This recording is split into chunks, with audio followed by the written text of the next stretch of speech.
In the crucible of fire and chains, sometimes a leader emerges who burns brighter than oppression itself.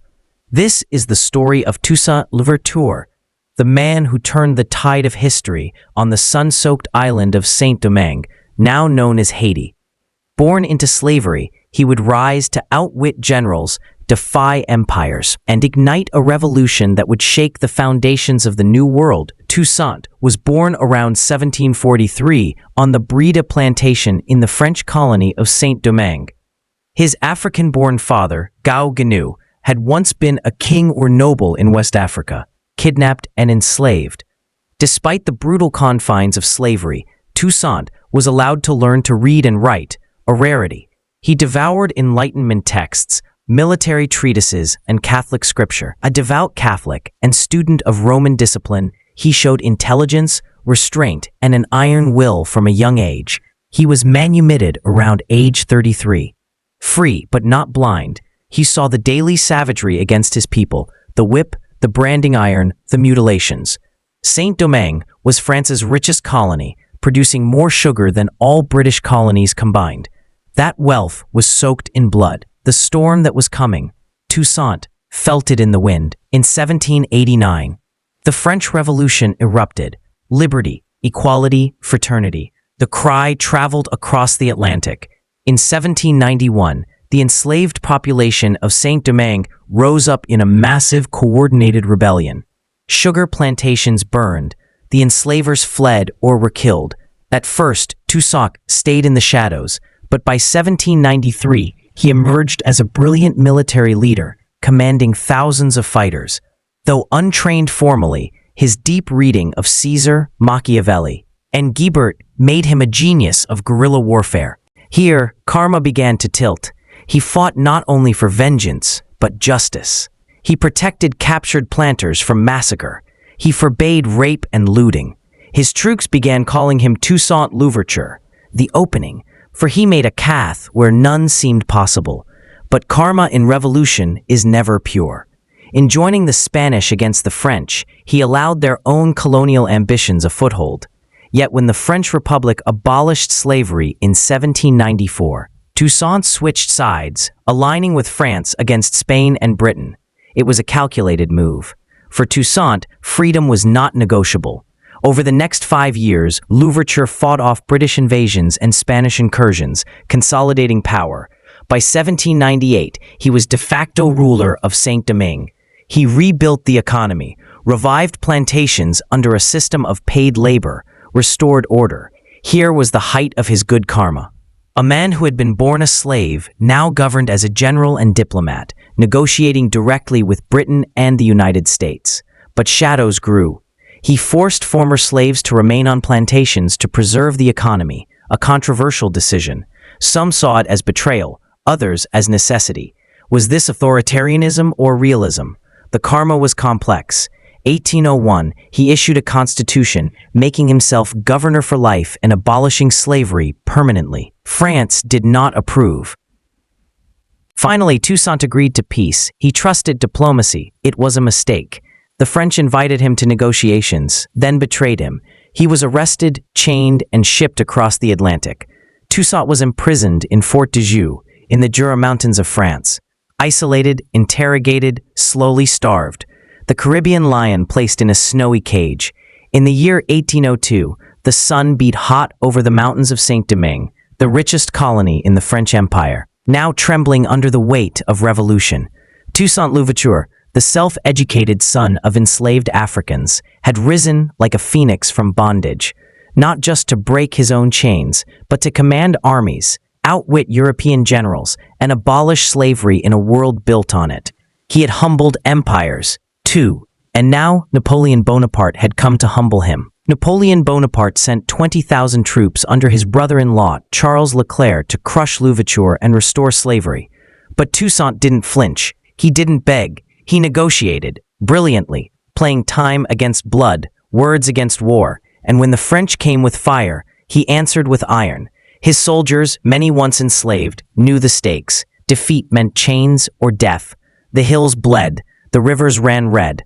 Toussaint fought back with scorched earth tactics, knowing the land and the people would be his allies. Yellow fever ravaged the French. Guerrilla war devastated them.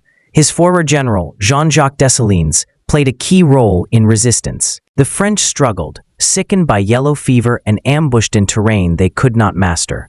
Napoleon realized this island would not fall by force alone, so they offered peace, a pardon. "Lay down your sword," they said, "and live as a free man. You have our word." Toussaint, ever the tactician, agreed. He laid down arms and retired to his estate in Ennery. He told his followers, "In overthrowing me, you have cut down in Saint-Domingue only the trunk of the tree of liberty. It will spring up again by the roots, for they are numerous and deep." He knew treachery might come, and it did. On a quiet April night in 1802, French officers arrived under false pretenses. They invited Toussaint to a parley, but it was a trap. He was arrested, bound, and marched under bayonet watch to the coast, betrayed not in battle, but by diplomacy's poisoned dagger. They put him on a ship bound for France. As he crossed the Atlantic, the man who had once bested generals now stared out over cold gray waters. Exiled, betrayed, but never broken, he arrived in France in summer, shivering from the sudden chill. They imprisoned him in the Fort de Joux, a freezing mountain fortress near the Swiss border. There, in a stone cell dark and damp, Toussaint L'Ouverture, the Lion of the Caribbean, began his final battle against silence, isolation, and time. Napoleon feared his voice, even behind bars. No trial, no visitors, no ink, no quill, just ice-covered walls, whispers of wind through iron bars, and the memory of freedom. In April 1803, he died, officially of pneumonia, more likely from deliberate neglect. His final words: "In overthrowing me, you have only cut down the trunk of the tree of liberty. It will spring up again by the roots, for they are numerous and deep." And it did. The fight continued. Under Dessalines, the enslaved people defeated the French. In 1804, Haiti became the first black republic in the world. Toussaint L'Ouverture was never able to see the nation he birthed. That was a bitter karma. Yet his vision endured. He lived with discipline, compassion, and ruthless determination. His leadership lifted a nation from bondage, and his name became legend across Africa, the Americas, and Europe. He used power wisely, but not without flaws. He compromised with plantation owners to stabilize the economy. He centralized authority, but he never betrayed the core principle: no return to slavery. Napoleon, who had him chained in ice, would see his dreams crumble soon after. He lost 50,000 men in Saint-Domingue. His empire would fall. Toussaint, though dead, had broken the myth of European invincibility. In Toussaint L'Ouverture, we see the fire of justice kindled in the most impossible of places. A man born enslaved, who dared to speak as an equal to kings and emperors. His life reminds us that literacy and learning can build a revolution, that leadership demands sacrifice and moral courage, that freedom once lit cannot be extinguished, even by betrayal. Toussaint's life was both warning and inspiration. His good karma lived on in the liberation of a nation. His bad karma showed in trusting too much those who had once worn chains themselves. But above all, he showed the world that black people were not merely the labor force of empire, but the authors of their own destiny. He was Toussaint L'Ouverture, the opening, the spark, the flame that would never die. Toussaint L'Ouverture's legacy still echoes powerfully in Haiti today, but the changes he inspired are a mix of enduring pride and tragic irony. Toussaint gave Haiti more than just independence. He gave it a founding myth, a symbol of black resistance, dignity, and freedom. To this day, Haitian national pride draws from his fight against slavery, racism, and colonialism. Statues of him stand across the country. Schools and streets bear his name. His portrait is seen in homes and textbooks. He became a symbol not just for Haitians, but for oppressed peoples across the world. Toussaint envisioned a nation of racial equality, strong leadership, and economic independence. But Haiti's post-revolution reality became far more turbulent.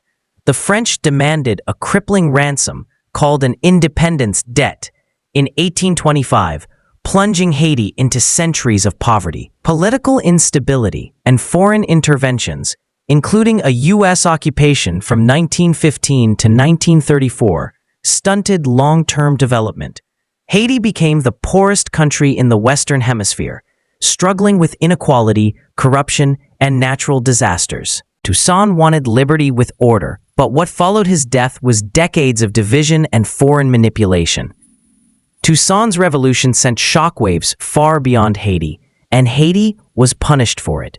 Punished for centuries because they dared to be the first Black republic, because they shook off colonial slavery by themselves, with no help from other colonial powers, even though they were slaves. They were a beacon of light for the world, but they were not allowed to shine. What Toussaint did shook the colonial world, and the entire force of colonial powers in Europe were determined to see this island suffer for it. The Haitian Revolution had a severe effect on the New World. It terrified slaveholders in the U.S. and the Caribbean, accelerating abolition movements. It inspired figures like Simón Bolívar and later Frederick Douglass, who called him the purest hero history affords. He remains a global icon of Black liberation, studied in classrooms worldwide, featured in art, music, and literature. Haiti's bold stand against slavery remains a moral milestone in world history, thanks to Toussaint. Toussaint's impact fueled abolitionist movements in Europe. It forced even Napoleon Bonaparte to rethink his dreams of empire in the Americas. In fact, after failing to crush Toussaint's revolution, Napoleon sold off a vast piece of French territory, the Louisiana Purchase, changing the map of the United States forever. Toussaint L'Ouverture proved something the world had never dared admit, that Black people were not only capable of governing themselves, they were capable of defeating empires. He died in a cold French prison, betrayed and silenced, but the seeds he planted did not wither. Haiti became the first nation born of a successful slave revolt, and Toussaint became a global symbol of resistance, of dignity, and of justice.